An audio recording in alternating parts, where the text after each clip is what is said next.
Sebenarnya pijakan awal untuk melakukan suatu kegiatan, entah itu usaha, entah itu berkarya, itu dimulai dari mindset. Ya. Mindset, karena apa yang kamu pikirkan akan menjadi apa yang kamu katakan, apa yang kamu katakan akan menjadi apa yang kamu perbuat, apa yang kamu perbuat akan menjadi suatu kebiasaan, kebiasaan akan berakhir menjadi habit, dan habit itu nanti akan menjadi sebuah karakter, dan karakter akhirnya yang akan menentukan nasibmu. Jadi kalau karaktermu baik, maka ya insya Allah nasibmu juga akan baik gitu loh.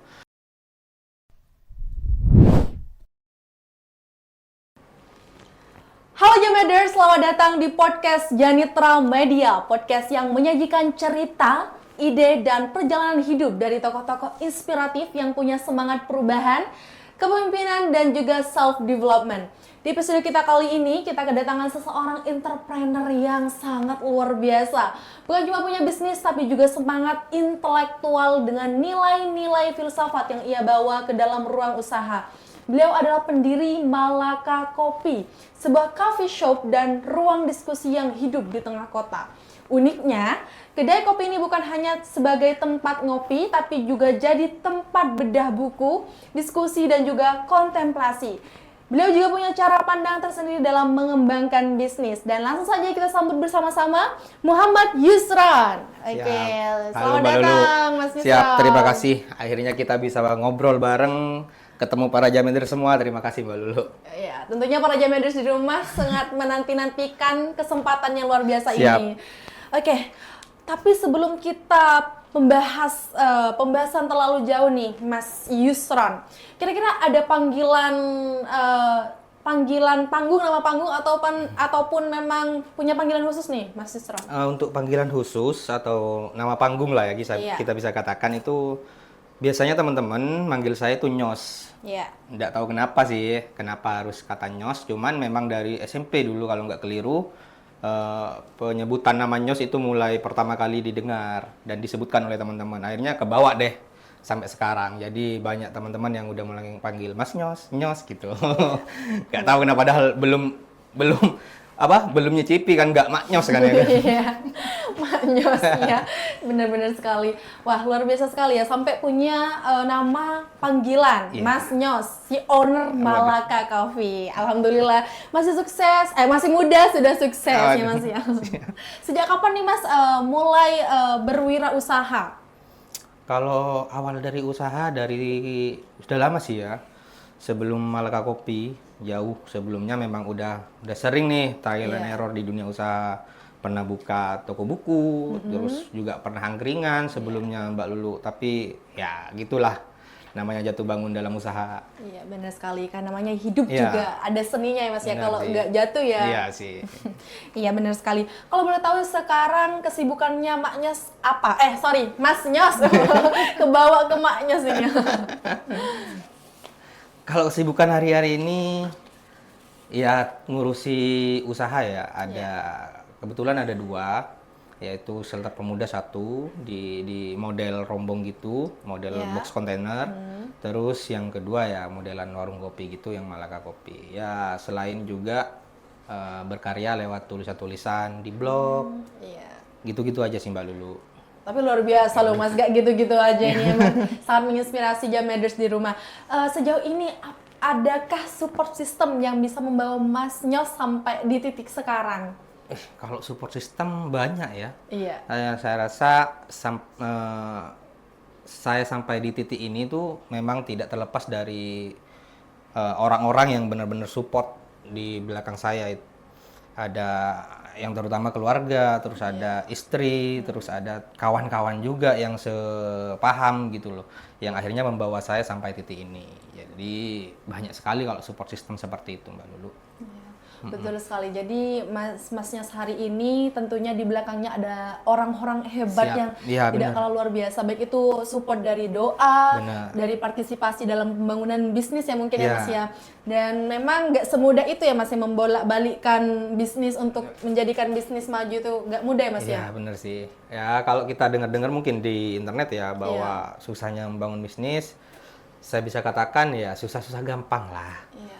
Asal ada kemauan, terus rencana yang strategis, alur yang jelas, mungkin kita bisa mengolah realita yang ada sih, terutama di dalam usaha itu sendiri. Mungkin Mas Nias boleh cerita dikit nih Mas, apakah ada nih keterkaitan antara bisnis dengan latar belakang pendidikan? Latar belakang pendidikan, saya bisa katakan seperti ini Mbak Lulu. Kalau secara linear mungkin ya, Iya. latar belakang pendidikan saya pada usaha bisnis mungkin tidak ada keterkaitannya, maksudnya tidak berkorelasi lah. Iya. Karena gini Mbak Lulu, dulu sebelum saya membangun usaha, saya sempat jadi jurnalis di salah satu TV lokal lah yang ada di Madura. Terus banting setir menjadi seorang sales di Surabaya pada waktu itu. Terus akhirnya memilih resign dan membangun usaha sendiri. Secara linear mungkin yang berkorelasi itu antara pas saya jadi jurnalis pada waktu itu ada keilmuannya di sana. Korelasinya dengan latar belakang pendidikan saya yang memang jurusan ilmu komunikasi pada waktu itu, kebetulan kuliahnya Mbak Lulu. Nah, untuk usaha yang ini, kalau secara linear itu tidak ada latar belakangnya, tetapi kalau secara keilmuan, dari semua yang sudah saya alami, mungkin masih ada. Bukan mungkin lagi, tapi memang ada keterkaitannya dengan latar pendidikan. Jadi kayak begitu sih Mbak Lulu. Jadi keilmuannya itu bisa diterapkan sampai hari ini loh, gitu loh. Namanya ilmu nggak ada yang nggak berguna, pasti semuanya bermanfaat.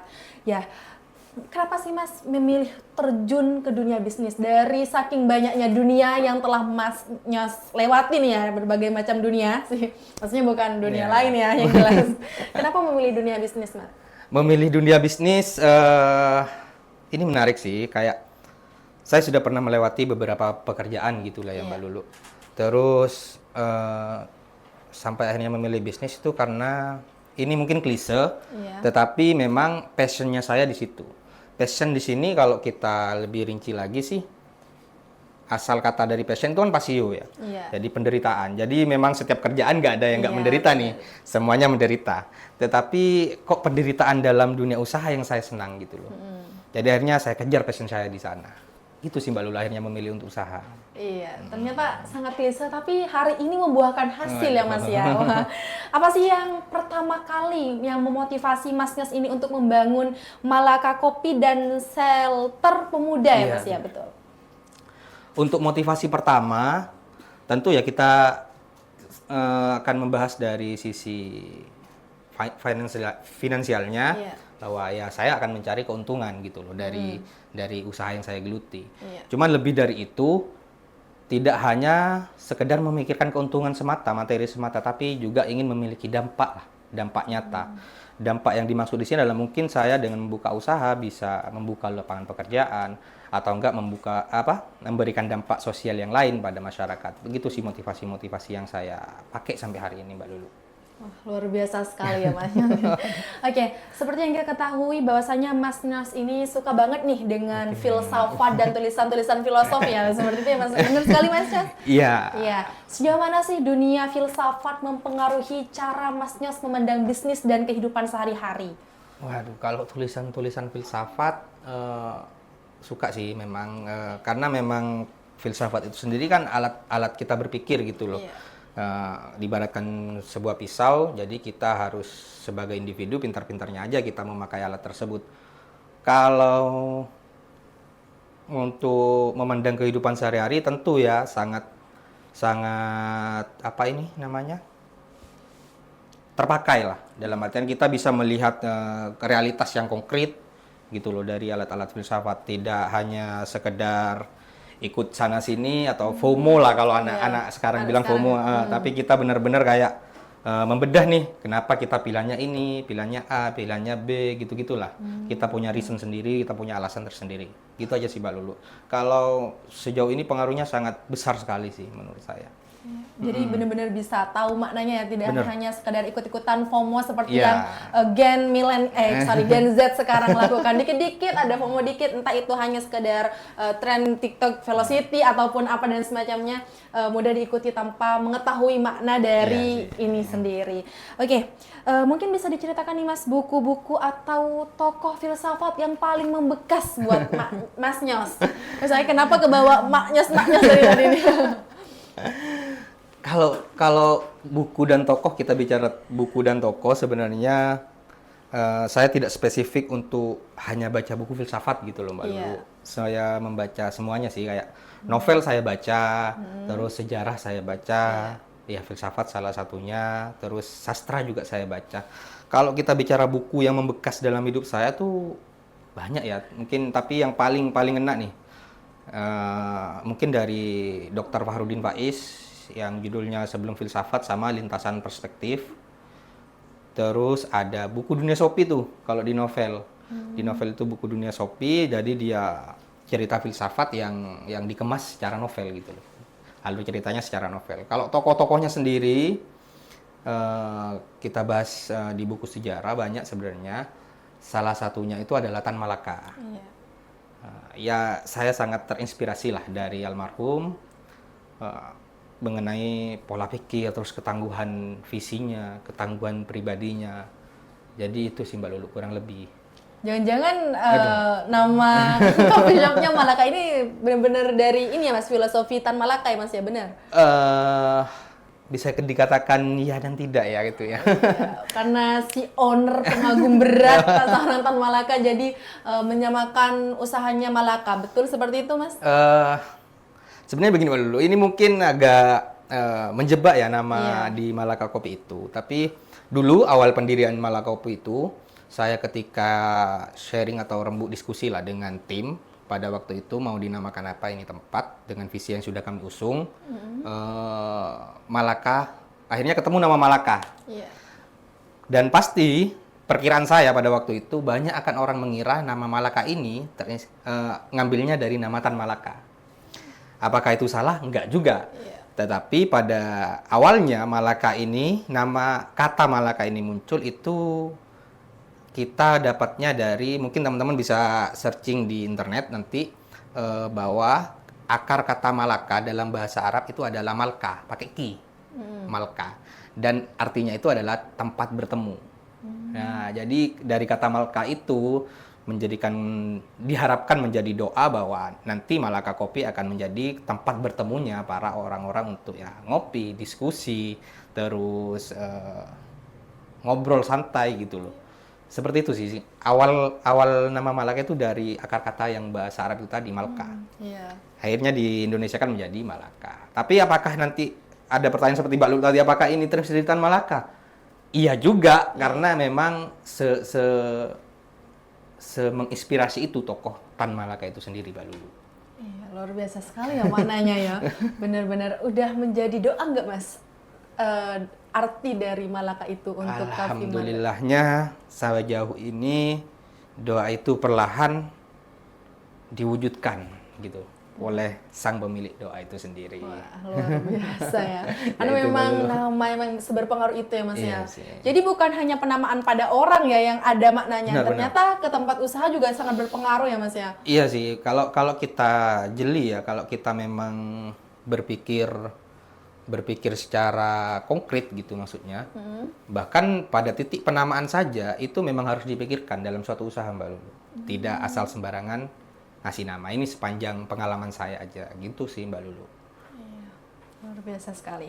Oke, Mas, kan Tan Malaka ini punya karya besar nih ya yang berjudul Madilog, Waduh. Materialisme, Dialektika, dan juga Logika. Kira-kira nih bagaimana konsep materialisme, dialektika, dan juga logika bisa diterapkan dalam dunia bisnis? Waduh, Menurut Mas Nyos nih gimana? keren sekali. Bacanya Mbak Lulu ini keren. Madilog loh teman-teman. Oke, Madilog ini menarik sih. Ini pertanyaan Mbak Lulu menarik karena sebelum kita bahas keterkaitannya bagaimana penerapan Madilog dalam dunia usaha ya, saya akan menarik sedikit lebih ke belakang Mbak Lulu, biar kita sama-sama paham bahwa apa sih sebenarnya Madilog dan kenapa ide Madilog itu lahir pada waktu itu gitu loh. Jadi Madilog itu sendiri kan singkatan dari materialisme, logika, dialektika dan logika. Jadi pada masa awal kelahiran Madilog ini itu di tahun 1940-an kalau nggak keliru, pada waktu itu masa kolonial lah di sini di Indonesia pada waktu itu Mbak Lulu. Dan mayoritas masyarakatnya pada waktu itu Mbak Lulu itu percaya akan hal-hal yang berbau tahayul, terus yang logika mistika. Tan Malaka menyebutnya itu adalah logika mistika, hal-hal yang tidak terjelaskan secara konkret gitu loh. Seperti contohnya seperti ini Mbak Lulu. Kalau saya miskin, ini mungkin nasib saya. Ini mungkin takdir saya. Nah, pemikiran seperti itu yang mayoritas pada waktu itu, Tan Malaka melihatnya bahwa ini problem. Ini problem kalau kita itu nggak bisa menjadi 100% merdeka hanya dengan genjatan senjata atau perang, tapi kita harus memerdekakan secara pikiran dulu nih rakyatnya. Maka ditulislah kerangka berpikir oleh Tan Malaka yang dinamakan Madilog itu. Materialisme, dialektika, logika pada waktu itu. Di materialisme itu sendiri kan bukan matre ya, bahasanya bukan cinta harta atau gila dunia, bukan. Tapi materialisme itu sendiri kan bagaimana kita memandang suatu realitas secara nyata gitu loh, secara konkret. Dan mencari penyebabnya itu ya dengan alasan-alasan yang konkret gitu loh. Misalnya kenapa hujan dan lain-lain, itu kan ada nih secara sekarang penjelasan fisikanya, kimianya gimana. Bukan tiba-tiba hujan, ada pawang hujan dan yang lain-lain. Begitu sih yang ditafsirkan Tan Malaka pada waktu itu. Terus dialektika itu sendiri adalah bagaimana kita adaptif dalam perubahan. Hidup itu kan gak statis ya. Maksudnya tiap hari berubah-ubah. Dan logika sendiri bagaimana kita berpikiran sistematis dalam menghadapi realita, gitu sih Mbak Lulu. Terus, nah ini yang menarik dari pertanyaan Mbak Lulu adalah gimana sih relevansinya pada dunia usaha? Kita tahu nih bahwa Madilog itu lahir dari kondisi sosial dan politik pada zaman itu. Jadi kalau kita bisa kreatif sedikit, bukan reaktif ya, tapi kreatif, kita bisa menariknya, spirit dari Madilog itu kita bisa tarik di dalam dunia usaha. Jadi materialisme, dialektika, logika itu kita bisa tarik ke dalam dunia usaha Mbak Lulu. Contohnya kalau dalam materialisme kita melihat titik lokasi, itu kan nyata, itu bisa kita analisa gitu loh. Entah lokasi, terus selera konsumen, selera pasar gitu, itu bisa kita analisa. Sedangkan dialektika itu menuntut si pengusaha itu untuk biar terus adaptif. Bagaimana tren berubah di pasar, bagaimana pola konsumsi pasar berubah, sama logika juga ya, kayak penentuan harga modal dan lain-lain itu dihitung, cost-nya berapa, gitu sih Mbak Lulu. Kurang lebihnya kalau bisa tarik dalam dunia usaha. Iya, luar biasa sekali ya. Jadi buku Madilog ini indikasinya, orientasinya benar-benar ke masa depan ya. Bahkan Gen Z sekarang itu bisa merasakan juga manfaat dan juga makna dari buku Madilog ini loh Mas. Iya, jadi nggak hanya generasi milenial ataupun generasi old yang bisa merasakan, tapi kita juga bisa merasakan ya. Dan ini nih Mas juga, apakah ada pendekatan khusus nih Mas? Kan sejauh ini Malaka tidak hanya dikenal sebagai coffee shop biasa yang hanya sekedar untuk nongkrong, hanya sekedar untuk meet up sama teman-teman. Kira-kira apakah ada pendekatan khusus dalam mengelola Malaka Coffee agar tidak hanya menjadi tempat ngopi, tapi juga ruang diskusi dan produktivitas publik nih Mas? Yang seperti yang kita tahu, karena memang kita lihat Malaka agak berbeda nih ya Mas ya. Berbeda. Kalau pendekatan khusus di Malaka Coffee sebenarnya apa ya? Tidak terlalu khusus sih. Maksudnya nggak ada sesuatu yang benar-benar spesial dalam, enggak sih. Tapi lebih kepada bagaimana kami di sana memang selain jadi warung kopi, kita juga jadi ruang publik yang memiliki dampak gitu loh Mbak Lulu. Dengan cara yang seperti kami mau. Contohnya ya dengan banyaknya diskusi-diskusi, terus bincang buku, atau bertemu dengan orang-orang kesenian yang ada di Sumeneb gitu. Jadi kalau pendekatan khususnya sih nggak ada. Tapi kami mencoba menjadi pemantik sih. Menjadi pemantik bahwa di warung kopi pun itu bisa terjadi hal-hal yang menarik gitu. Cerita-cerita yang menarik. Itu aja sih Mbak Lulu. Iya. Sejauh ini nih Mas, kami tahu juga Malaka juga sering mengadakan acara yang berbau seperti bedah buku dan juga bincang-bincang santai. Sebenarnya sih apa ada tujuan khusus nih dari acara-acara tersebut? Acara bincang buku, terus acara diskusi, memang kami menerapkan kolaborasi. Kolaborasi dengan teman-teman komunitas yang ada di Sumeneb, entah itu komunitas literasi, komunitas musik, komunitas kesenian, komunitas kesenian dalam hal apapun ya, maksudnya film mungkin atau lukis gitu. Jadi kami memang mencoba berkolaborasi dengan mereka-mereka agar kita bisa menciptakan suatu habit yang Lebih baik. iya benar, yang lebih baik, kayak yang ayolah gitulah, ayo loh gitu, kita bisa nih gitu. Jadi itu sih kalau tujuan khusus secara garis besar mungkin ya itu tujuan Malaka Kopi, bukan cuma dari Masnya sendiri, tapi tujuan dari Malaka Kopi memang itu, dibukanya Malaka Kopi menjadi wadah ruang publik yang bisa menjadi wadah teman-teman bisa berkarya dan berdaya gitu loh, Mbak Lulu. Luar biasa ya Mas ya. Bener-bener tujuannya ini nyata dan dampaknya juga nyata nih, khususnya buat Gen Z nih yang suka nongkrong. Nah, tentunya pasti nih Mas ada respon dari masyarakat terkait hal tersebut, terutama masyarakat sekitar nih Mas. Kira-kira bagaimana sih Mas respon masyarakat terhadap kegiatan-kegiatan yang dilakukan di Malaka, baik dari bedah buku ataupun beberapa kegiatan aktivitas publik lainnya? Respon dari masyarakat sampai saat ini itu masih positif ya Mbak Lulu. Iya. Dari teman-teman, terus juga dari lingkungan sekitar di lokasi Malaka Kopi masih terus support dan suportif mendukung kami dalam mengadakan acara-acara yang bertujuan untuk ya seperti itu, bertujuan untuk membangun anak muda Sumeneb supaya bisa lebih kritis lagi, bisa lebih berdaya lagi, bisa lebih berkarya lagi. Alhamdulillah sampai sekarang responnya sih positif. Tapi apakah ada hal-hal yang negatif? Ya ada juga. Iya kan. Jadi memang kan realita tidak berjalan sesuai rencana kita. Gitu aja sih. Iya. Menurut Mas nih, seberapa penting peran coffee shop sebagai ruang publik? Peran coffee shop. Oke. Jadi zaman sekarang ya Mbak Lulu ya, siapa sih yang nggak pernah ke coffee shop atau warung kopi? Iya. Mungkin di umur-umuran kita udah hampir tiap hari kali ya di coffee shop atau warung kopi. Jadi kalau seberapa penting menurut saya ini bisa jadi titik awal kita membuat suatu ekosistem atau suatu habit lah atau kebiasaan di mana banyak anak muda nih calon penerus bangsa ngumpul di satu titik, yaitu coffee shop atau warkop. Nah, kita kan nggak bisa nih ngerubah semua orang gitu loh. Iya. Tapi kita bisa menciptakan suatu wadah yang dimana bisa paling tidak mempengaruhi cara berpikir teman-teman kita, yang termasuk saya pribadi sih. Kayak itu. Kalau ditanya seberapa penting coffee shop sebagai ruang publik, menurut saya penting banget. Iya. Karena di situ tempat ngumpulnya sekarang anak-anak muda.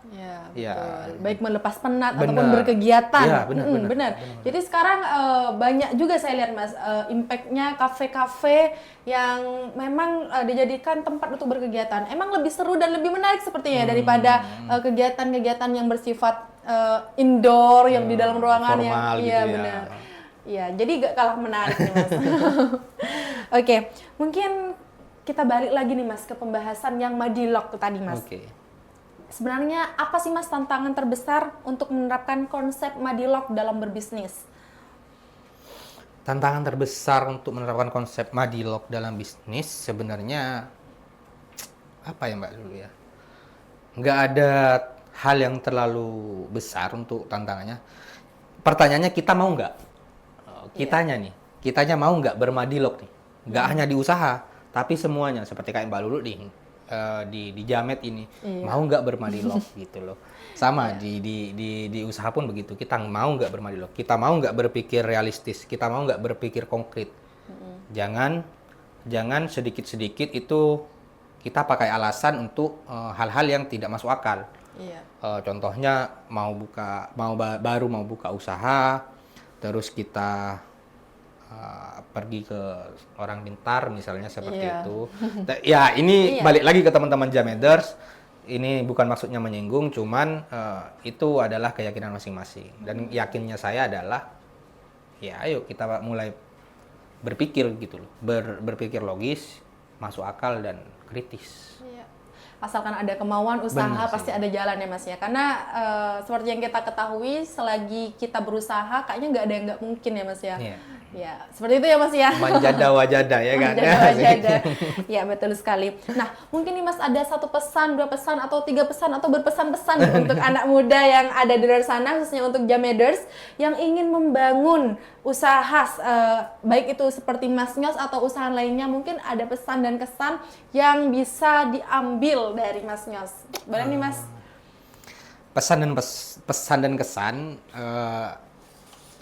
sebenarnya pijakan awal untuk melakukan suatu kegiatan, entah itu usaha, entah itu berkarya, itu dimulai dari mindset.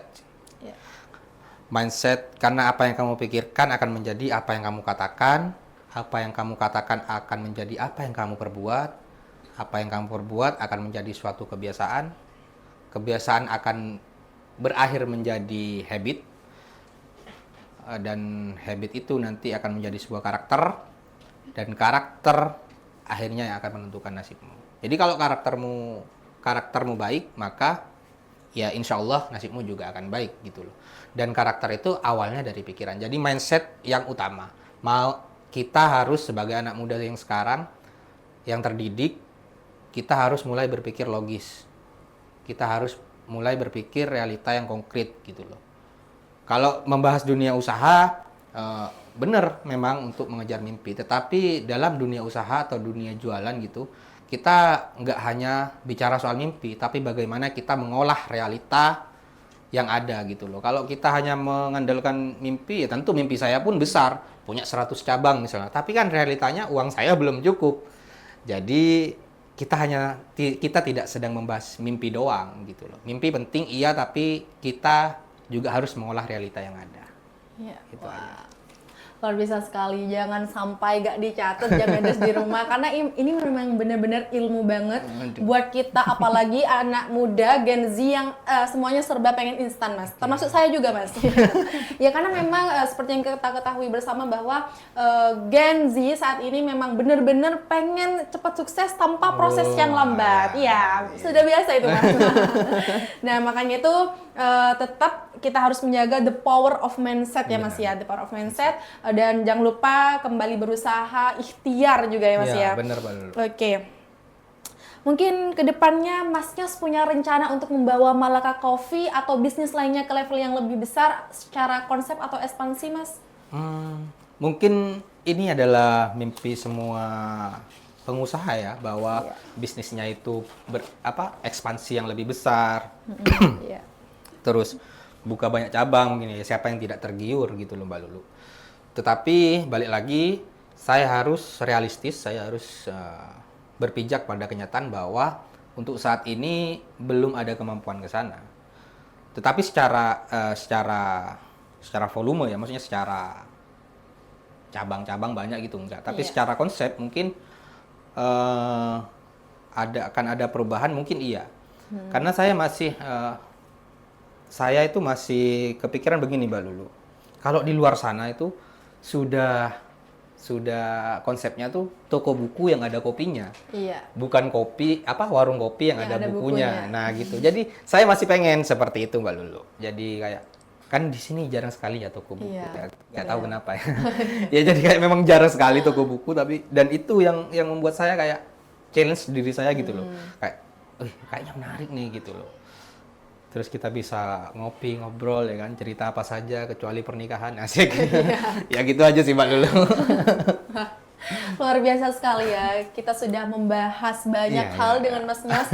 Tentunya berbagai pengalaman naik turun kehidupan juga sudah Mas Nyos ceritakan, baik pengalaman buruk, pelajaran yang didapat, menginspirasi kita, memotivasi kita semua, para Jameders dimanapun berada, untuk bisa tetap keep fight, untuk bisa terus bangun sekalipun kita harus terjatuh berkali-kali. Karena nanti pasti ada masanya untuk berada di puncak Masnya, seperti Masnya ya. Boleh ini Mbak Lulu, barusan Mbak Lulu gini. Jadi ada bukan pepatah sih, mungkin sedikit quote lah. Jadi apa yang lebih romantis dari hujan? Dia tahu rasanya jatuh, berkali-kali, tapi dia selalu hadir kembali. Oh iya, luar Ya, biasa. tapi ada kok yang lebih romantis dari hujan, Balu, ternyata. Apa Mas Yos? Kita, kalau terus mau berkarya dan berdaya. Wah, luar biasa. Coba ada audiens yang nonton kita nih, pasti udah tepuk tangan. Karena kebetulan kita sambil syuting, jadi mungkin audiensnya ini Iya. tepuk tangan di rumah, Mas Nyos. Ya, luar biasa sekali. Sangat menginspirasi sekali. Semoga sosok Mas Nyos yang telah kita hadirkan untuk Jameders di rumah bisa menjadi titik awal teman-teman menyadari bahwasanya kalau mau berubah, siaplah dari sekarang, melangkahlah dari sekarang, jangan tunggu nanti-nanti. Karena kalau bukan sekarang kapan lagi, dan kalau bukan kita yang memulai siapa lagi. Wah, luar biasa sekali. Oke, dalam episode kali ini kita belajar dari Mas Nyos, orang entrepreneur yang juga menggabungkan bisnis dan semangat intelektual dan nilai-nilai filsafat. Lewat Malika Kopi, beliau menggunakan bahwa sebuah modal bisa menjadi lebih dari sekedar tempat transaksi, bisa menjadi ruang tumbuh, berdiskusi, merenung, dan juga Mas Nyos membuktikan bahwa membangun bisnis dengan visi yang dalam dan berdampak sosial bisa menciptakan perubahan nyata di masyarakat. Amin. Tentunya. Oke, terima kasih banyak Mas Saya Nyos. siap, makasih Mbak Lulu. Iya, luar biasa. Makasih Biasa. sudah menyempatkan hadir. Siap. Barusan Mas Nyos ke studio ini ditemani dengan institut kita Iya. ya Mas Nyos ya. Aduh, luar biasa support sistemnya sampai Support system. sedemikian rupa.